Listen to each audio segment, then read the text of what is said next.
Hello, everyone. Tony Costa here from Toronto Apologetics. So glad that you can join us. I'd like to encourage you again, if you have not done so already, to subscribe to Toronto Apologetics. It's absolutely free. And we also like to ask that you like the video and that you also share the video as well. Well, this coming Friday, February 28th, Friday evening, begins the 30-day Islamic observance of Ramadan. And for 30 days, Muslims will be fasting from sunrise to sunset, and they will be breaking the fast at sundown at night. And then they will repeat it again for the next consecutive 29 days of not eating during the day. Some will go so far as not to drink water or liquids during the day. And they also abstain from sexual conjugal relations between spouses.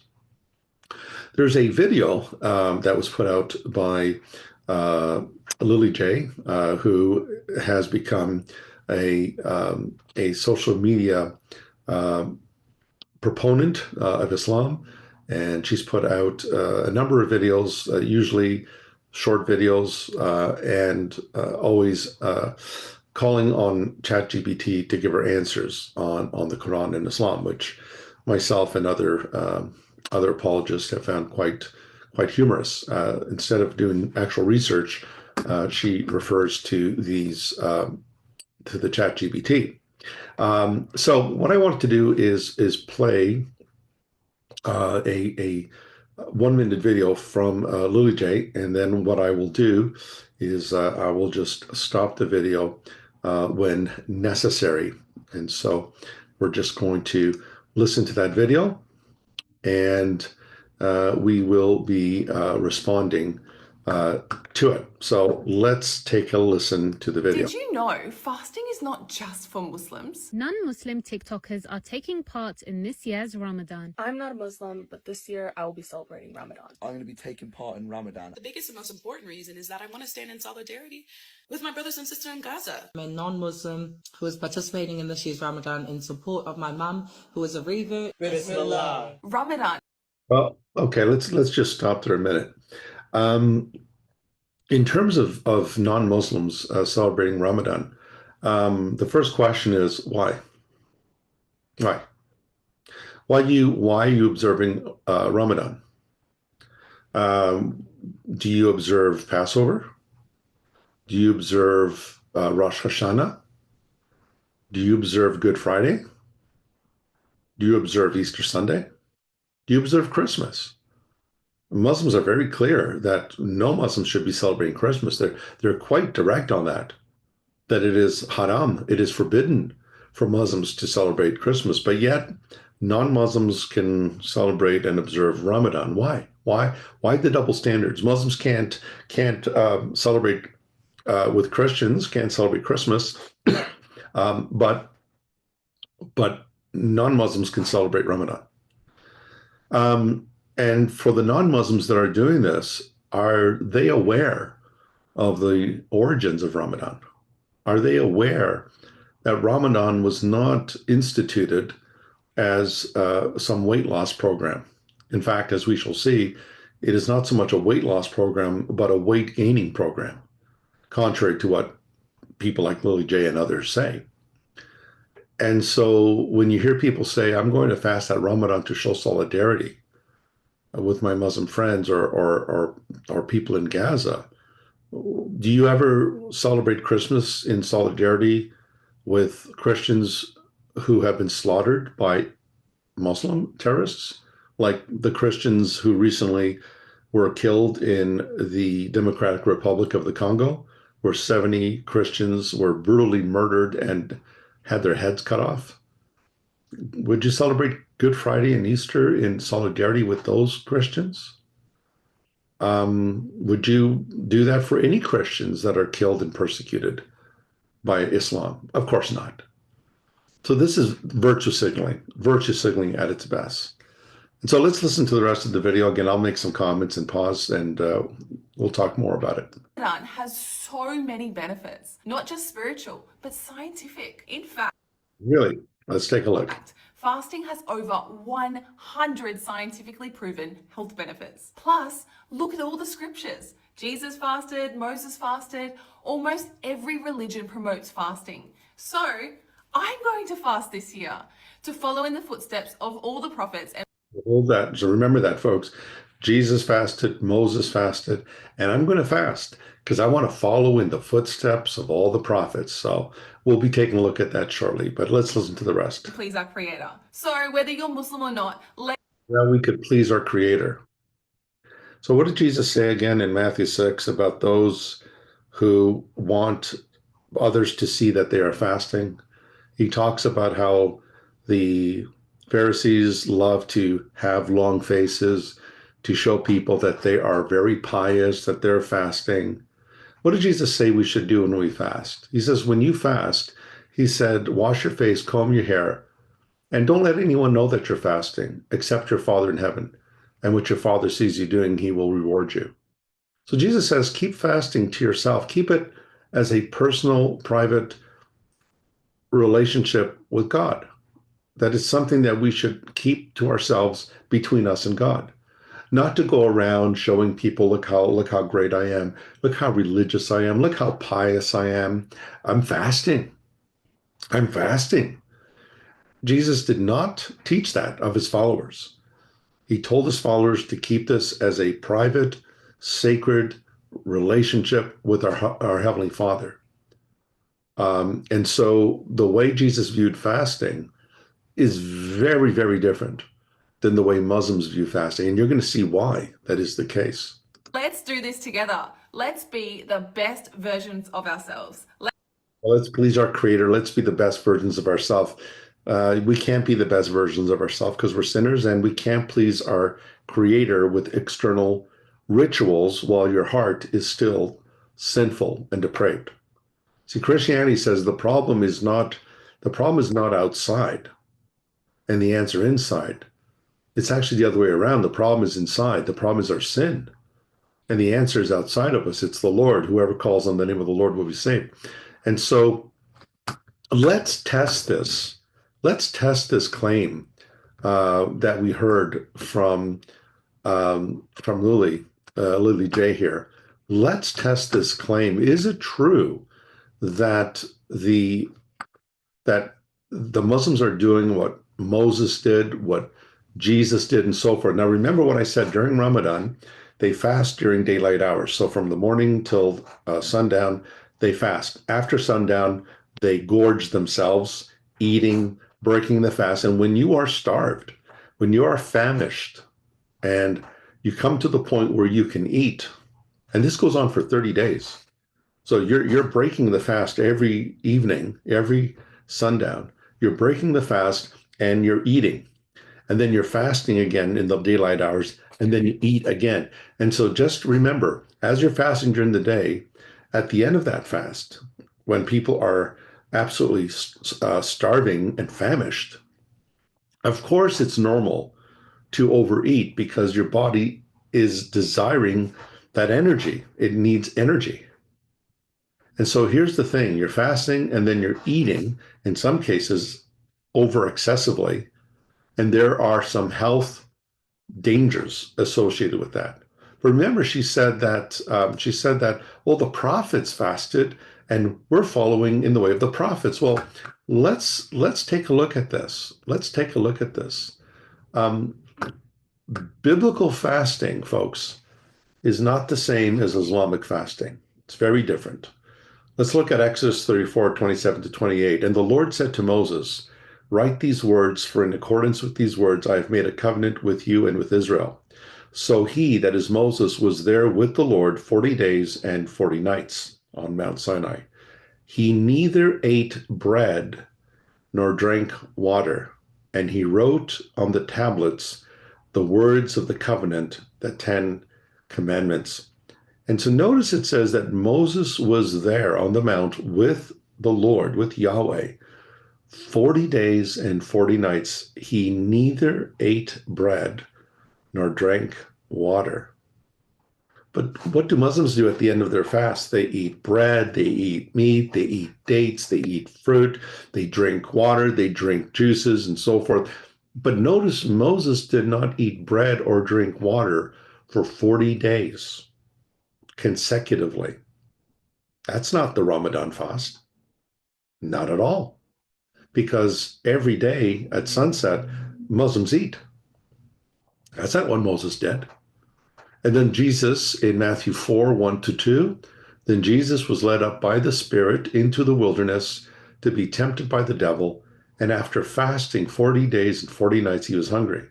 So Jesus, after his baptism, was led by the Holy Spirit into the wilderness where he was tempted by the devil. And notice it says that after he fasted 40 days and 40 nights, there's a parallel there with Moses in Exodus 34, 27 to 28. Jesus is presented as the new Moses, the new deliverer. Jesus fasted in the wilderness 40 days and 40 nights. He was hungry.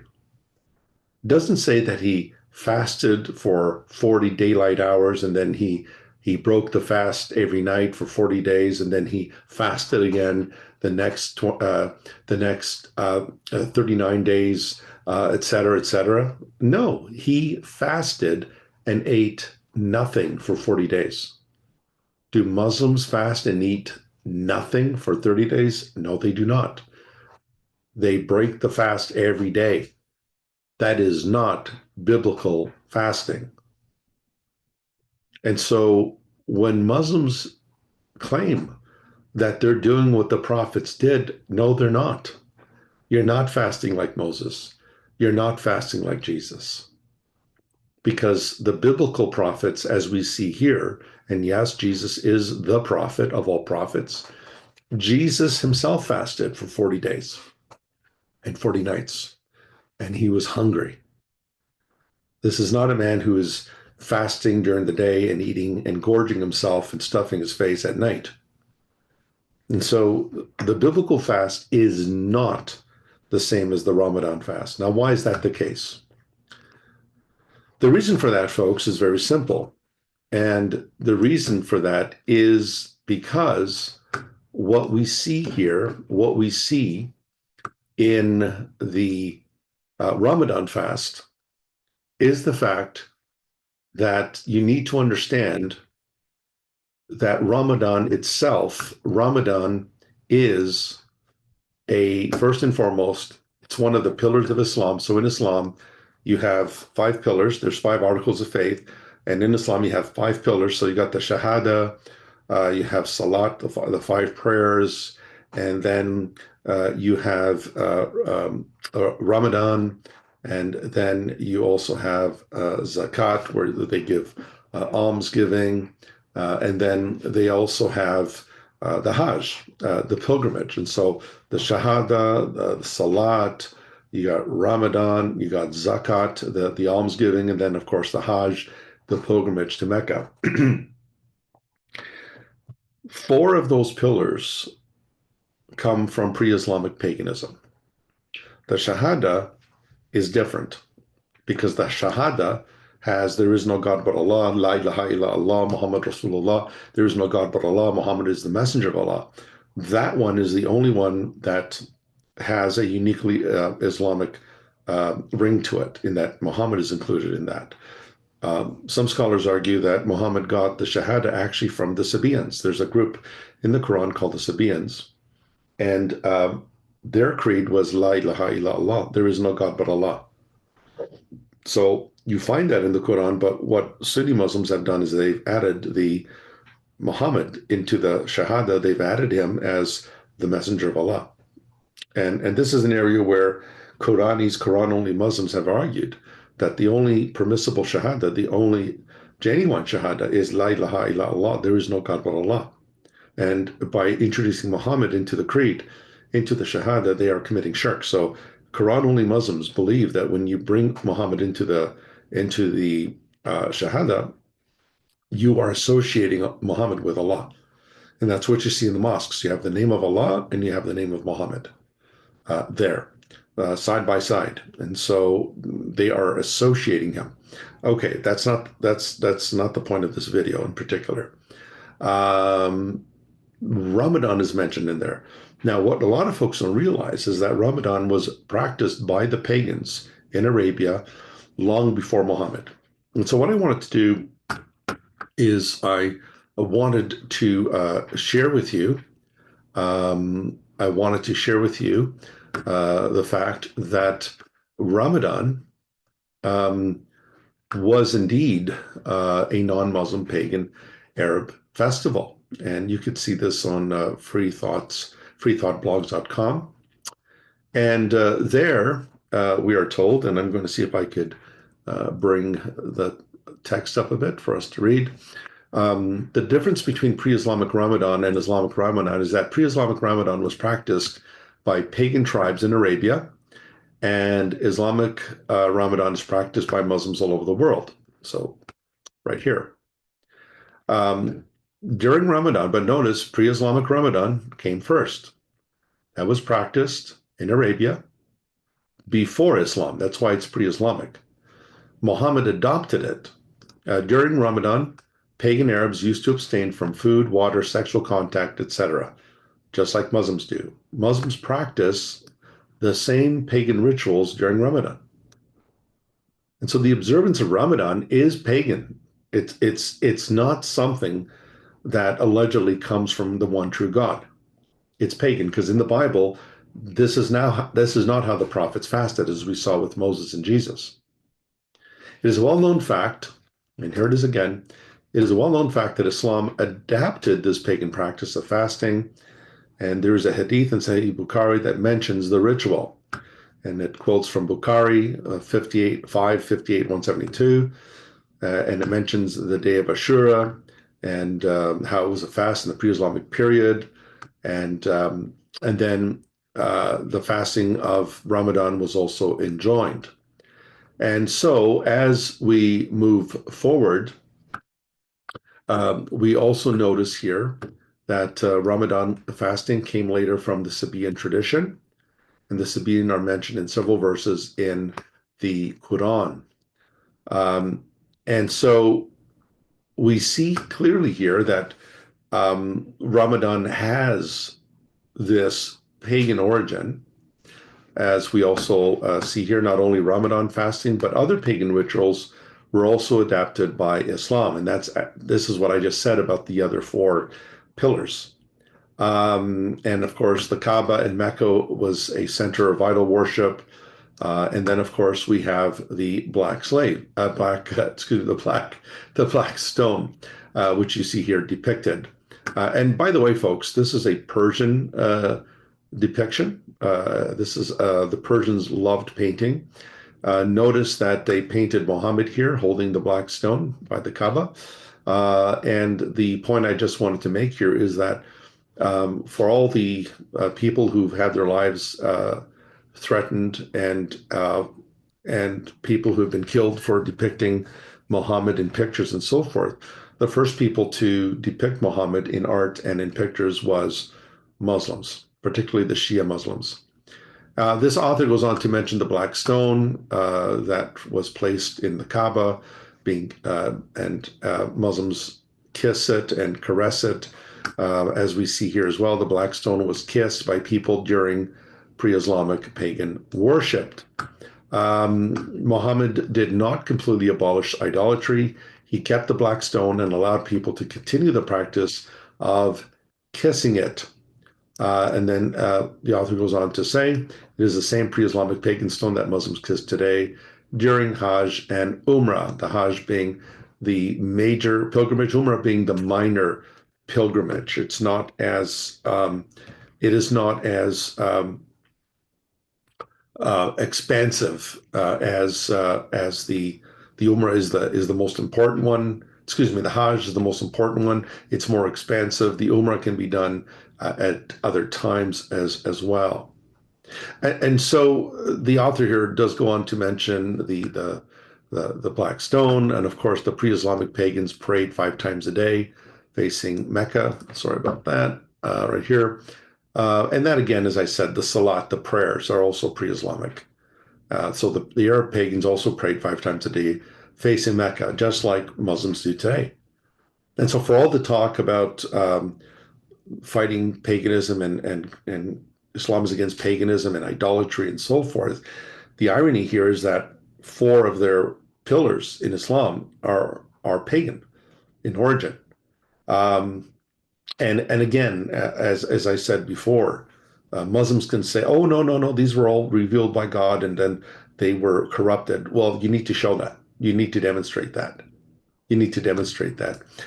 Persian Zoroastrians also prayed 5 times a day, and they also prayed 5 times a day in the direction of the sun or fire temple.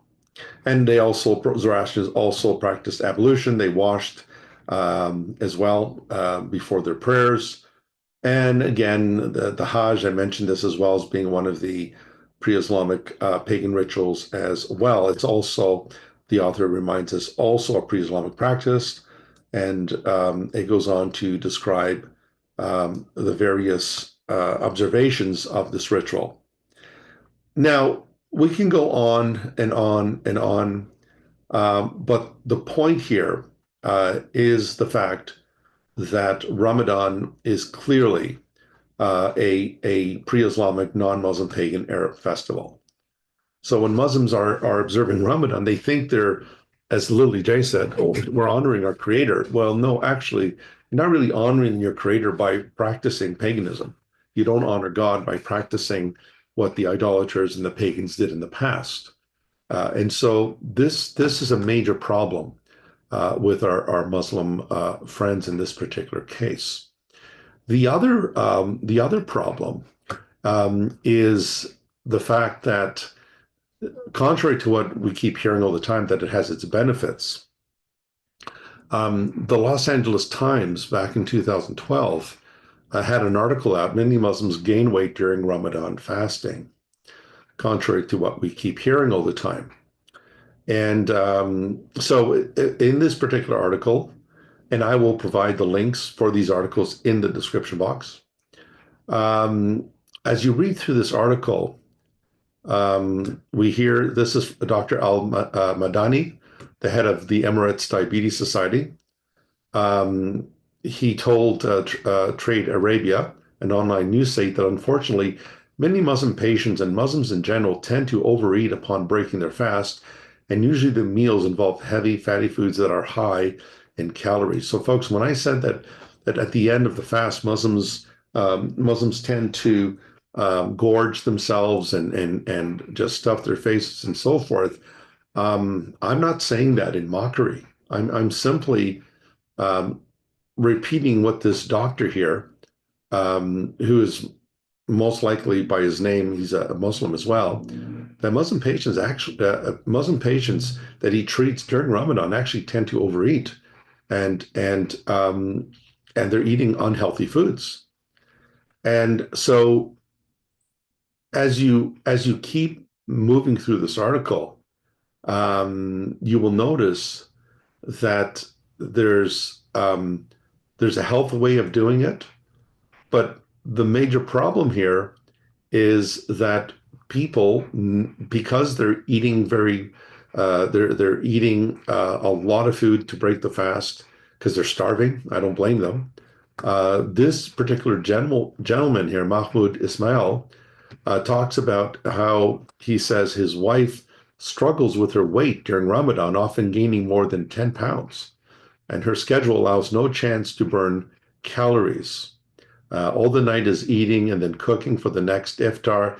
Then she sleeps at 3:20 after suhoor until about 3 in the afternoon. And so here we have an example of someone who complains about the fact that gaining weight gain is an issue here. The article goes on to say that 3 in 4 Egyptian women are overweight, and nearly half of them are obese, according to the World Health Organization's most recent figures. So again, these are not ideas or figures that I'm just grabbing out of the air here, folks. 3 in 4 Egyptian women, 3/4 of Egyptian women are overweight, and half of them are obese. So again, here it says women here are among the fattest in the world alongside their wealthy Arab neighbors in Kuwait and the United Arab Emirates. Um, and so as you move through the article, part of the problem is that sweets are also to blame. So dates dipped in honey, and you have all these sweets and fats that are being consumed at Ramadan. Again, did Jesus do this? Did Moses do this? Did they break their fast for 40 days according to the Bible? No, they did not. It also records here that of 173 families interviewed in Jeddah, Saudi Arabia, two-thirds reported weight gain among some or all of the family members after Ramadan, and many pointed to the rich food and lack of exercise. So, contrary to what Lily J was saying, that there's scientific benefits, and Ramadan is great because it helps you to lose. Actually, the reports are showing us that weight gain is a major problem at Ramadan. It's a major problem. And so the doctors have to advise alternatives on how to do this, how to eat slow, how to take soup like lentil soup and so forth. But we cannot avoid the fact that according to these medical reports, weight gain is a major problem during Ramadan. And that is not a healthy thing. That is not a healthy thing, because with weight gain, you have high cholesterol, which again can threaten the health of your heart, which could lead to cardiac arrest, to heart attacks, or could lead to strokes and so forth.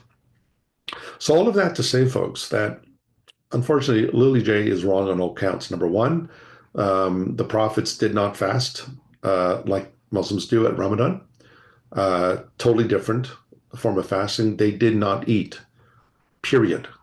Whereas Muslims break their fast all the time. Secondly, Ramadan comes from pre-Islamic Arabia, from paganism. So the pre-Islamic Arabs celebrated Ramadan, fasted and abstained from sexual relations with their spouses during daylight hours. And so the feast itself is pagan. Jesus did not observe Ramadan. Muslims want to argue that all the prophets did this. All of them ran to Mecca. They all ran counterclockwise around the Kaaba. And no, they did not. Jesus never set foot in Arabia. Moses did not set foot in Arabia. Abraham, contrary to what the Quran says, never set foot in Arabia. And they definitely did not celebrate a pagan festival called Ramadan, because they were monotheists and they opposed idolatry.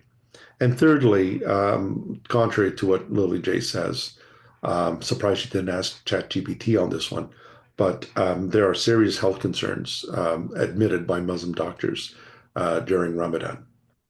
So all of that to say that biblical fasting is good. It's a great way to connect with God, but it is not demanded. In the Old Testament, the one day that Jews were commanded to fast on was the Day of Atonement on Yom Kippur. That was the one day, the most sacred day in the Jewish calendar, the only day outside of the seventh day that is called a Sabbath. And later on, Jews adopted fasts for the destruction of the temple, but those were not commanded by God. So Jesus endorsed fasting, not as a command. It's not like you need to fast to be saved, but it is a personal thing that you do. It could be a church that fasts for whatever reason, but it is something Jesus said we keep to ourselves and not to show off our hypocritical piety. And so all that to say that the Ramadan celebration is as far from the Bible as the East is from the West. Thanks again, everyone, for joining us. I trust that you learned quite a bit from this video. And also, you have my book here over my right shoulder, No King But Christ, is now available on Amazon. So I'll put a link to that book in the description box as well. And also, I'll put a link to the articles that I cited today in this video. Thanks, everybody, for joining. Once again, if you haven't done so already, subscribe to Trump Apologetics, absolutely free. Also, like the video and share the video. Until next time, take care.